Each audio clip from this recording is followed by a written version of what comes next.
NMAX version 2 Mio Sporty. Ano, ubra? Sa tingin mo, ubra?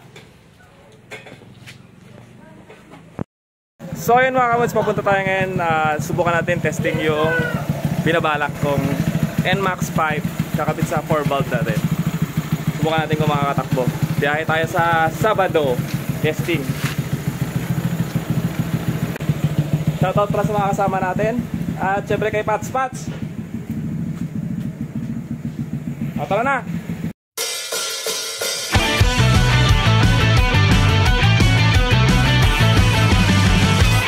So ayan mga kamods, De Leon Muffler Shop, which is located at Luna Street, Tuguegarao City. Tapat po yan ng West Central beside L Street. JPP Works, diba? Jordan Full Power Pipe. Dito kinakat na niya yung tinatanggal natin yung catalytic para palitan ng mas malaking tubo at para ma-check na rin kung ano ang laman ng NMAX version 2 stock pipe.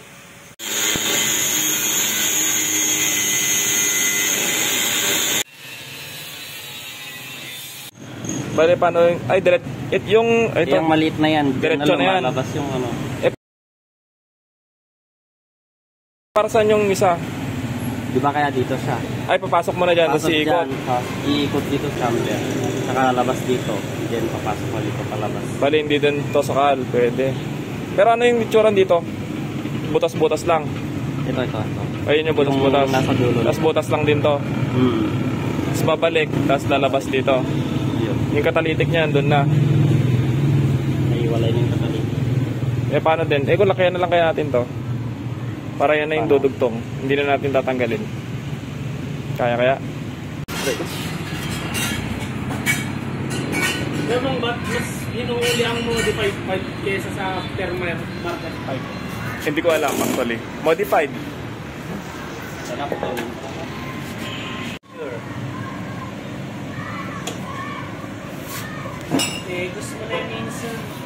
Mekos mo na yun insan.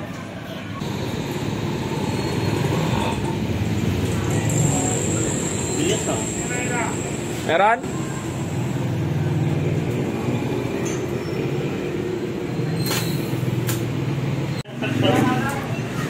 Ito yung cold tasting yan sir.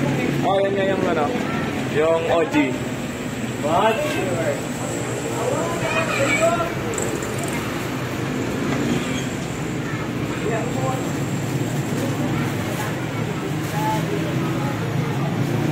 Stock pipe no more. Oh, stock pipe lang. Stock pipe.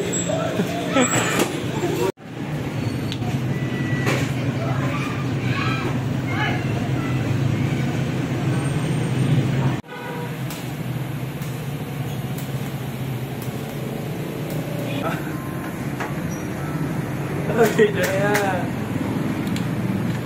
Check. Ano magpaingay? Hindi ba rinig? Sound check. Ano kilaw? Ang tahimik.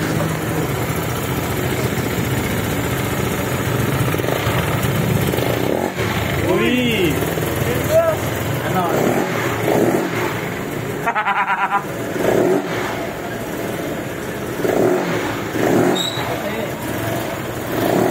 Katulad lang sa Raider, ano, car. Dinig ba? Alam na din.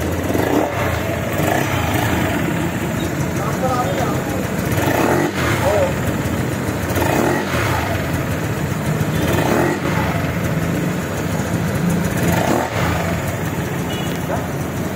Linisan mo ba?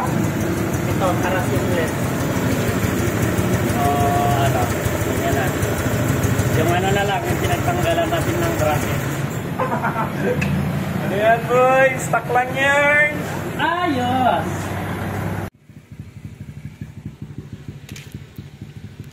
So yun mga kamods, ito na yung pinagawa kong masamang balak na naman ng 4 valve FI.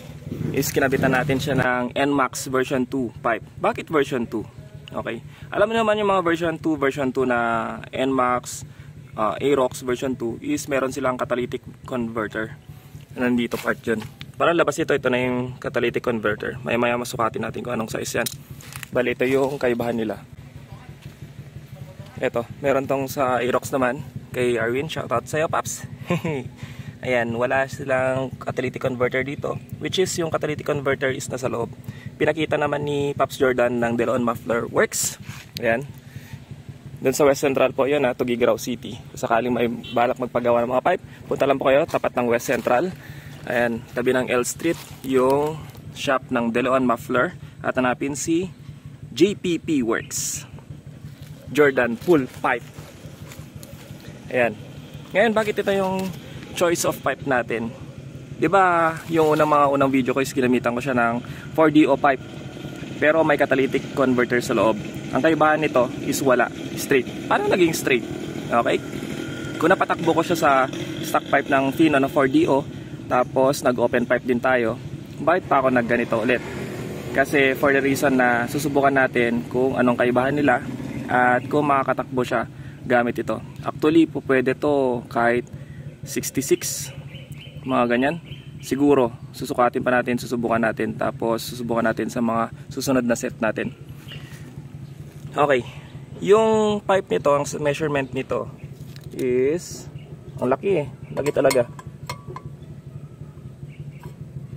Hindi ko alam kung anong sukat nito sa mga gumagawa ng pipe, pero sa caliper is around 44 mm yung outer diameter niya. Around, sabihin na lang natin, is 42 point something yung inner diameter ng pipe. Ayan, kasi sa mga balak na gayahin to is, ayan, at least meron na kayong basis kung anong size nung pipe na ginawa ko. So ayun mga kamods, kamusta naman performance niya? Walang retoke ito Ito, pansinin nyo, all stock. Pero dun sa video is bukas ko yung pinaka dito part niya para makita kung anong itsura sa pinakaloob. Tapos na-explain na rin ni JPP or ni Jordan na pupwede, feasible siya na pupwede. Tapos nasa mekaniko na lang kung paano nila papatakbuhin ko sakali. Ito, hindi pa kasi ako nakabili ng ng bank sensor. Kakabit ko dito, medyo malapit diyan. Hindi pa ako nakabili. Kaya hindi ko pa siya totally na-tuned. Yan, FI. Hindi ko pa siya na-tuned sa saktong setting ito. Pero nilagay ko siya sa setting number 4. Ito. Alam naman natin kapag setting number 4, setting ng ModuWorks is race tune dyan. Kapag sa race tune is overgas. Okay. Itong mga version 2 pipe na to, isang itsura sa loob nito, isa lang chamber. Isang ganyan lang yan. Tapos from the header, rekta na yan dito. Tapos sa hati na yan, may babalik na isa. Tapos ang susunod dyan, pagkabalik ng pressure niya, from back pressure niya, ito yung pinaka back pressure niya, ay lalabas naman na siya sa likod. Para labas nito is power pipe. Kasi wala siyang catalytic converter. Straight pipe kung tawagin. Para na lang din siyang straight pipe. Kaya hindi siya gaano kasakal. Kumpara sa mga version 1, meron pang catalytic dito na yun yung nagsusuppress ng sound at na medyo nahihirapan ibuga. Pero ito, ang labas nito is para na rin siyang straight pipe. All stock. Nabili ko pala yung pipe kay John Lloyd Cruz. Yun sa video, si John Lloyd yun. Ayan, tapos refabricate din yung mismong pipe kasi hindi talaga siya tutugma o parehos dun sa bracket ng salty pipe. Kaya ito yung ginawa namin. Tapos dito naman is nag-bracket na lang din kami. Yan, susubukan natin yung performance nito once na may tune ko. For now is number 4 setting muna siya. Running yung engine ko around 11.8:1. Ayan. Or sabihin na lang natin kapag PSI is nararan ko siya ng 180 PSI. Mga yan. Diba dati is niran ko siya ng 150 to 170. Ngayon naman is tinasa natin compression which is 180. Ang stock naman na compression ng mga NMAX mga ganyan is 10.6. Kaya hoping, tignan natin kung kakayanin. Kamusta naman yung tunog nito?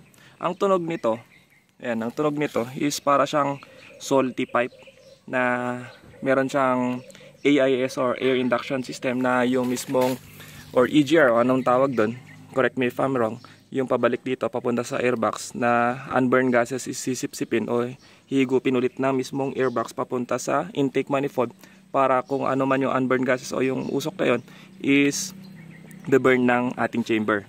Pero ito is walang ganan. Straight na siya. Ang naririnig na lang dito is yung tunog ng throttle body. Yun na lang ang naririnig dito. Kasi naka-ram intake ako. Ito, ram intake yan, papunta dito. Then kung titignan nyo sa mga ibang videos ko, check nyo lang dun. Ang gamit kong air filter dito is high flow filter na stainless. And pagpasensya na lang muna natin yung dumi ng aking motor is remembrance yan sa Abra Road. Halos 2 weeks ago na yung ride namin at hindi ko pa siya napapakarwash. Ito yung putik pa rin ng Ilocos. Subukan nyo duman doon, Apayao, Kalinga Road. Enjoy siya actually. Malamig yung location nila, high altitude.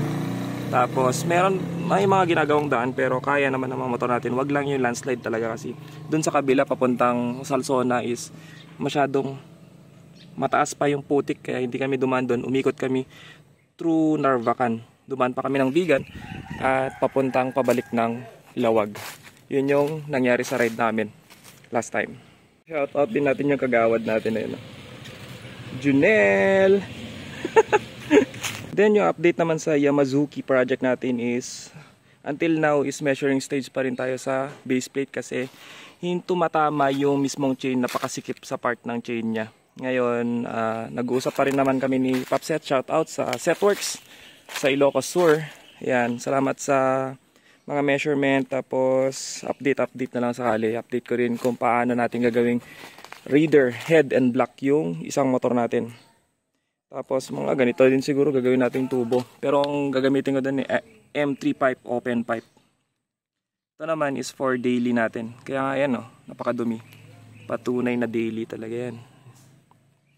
Gamit-gamit pang biyahe, pamalengke, at kung ano-ano. Ngayon, kamusta naman tunog niya? Ano naman kaya tunog nito? Diba? Open space to. Kung anong tunog niya sa surroundings niya. Kung tahimik ba? May pinagbago ba? O maingay pa rin? Ito yung mga setting na ginagawa natin na kahit magkakarga tayo o magkarga kayo, is po pwede natin iset sa stock pipe setting. Yan. Kaya yung old setting nito is stock pipe ng Fino 4-valve, Fino 4DO pipe. Tapos sumubok din tayo ng Sporty, pero yung sa Sporty actually sakal siya. Pero yung 4DO, maliit yung tip niya pero hindi siya sakal. Pero na-range 10.6:1. Actually walang katumbas o wala siyang range ng PSI to compression ratio. Mas maganda pa rin talaga kapag measure nyo yung compression ratio nyo. Ayan, ituturo ko na lang kung paano natin kinukuha yung compression ratio sa susunod na video natin. Popost ko dito sa YouTube. Ayan, yung tutorial kung paano natin kinukuha ang ating compression ratio sa mga ating mga motor. Yung unang video kasi is na-delete, hindi ko na backupan. Kaya gawan lang tayo kapag susunod na mga papagawa ng makina. Isusukatin natin yung mga kanilang compression at ituturo natin kung paano. O yan na yung mga nag-test.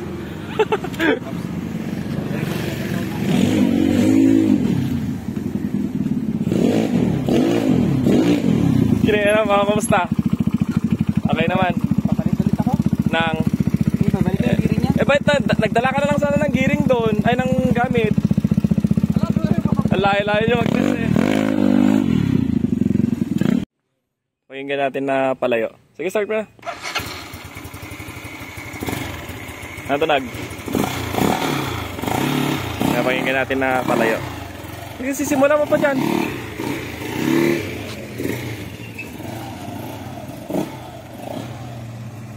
Ewan ko lang kung anong tunog nito sa recording.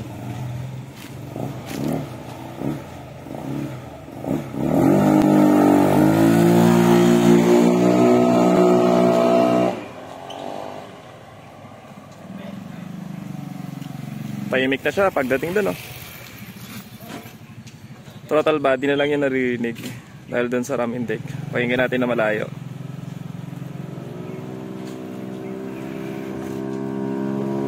Parang natin kung sakal. Sakal? Sakal? Sakal ba? Hindi.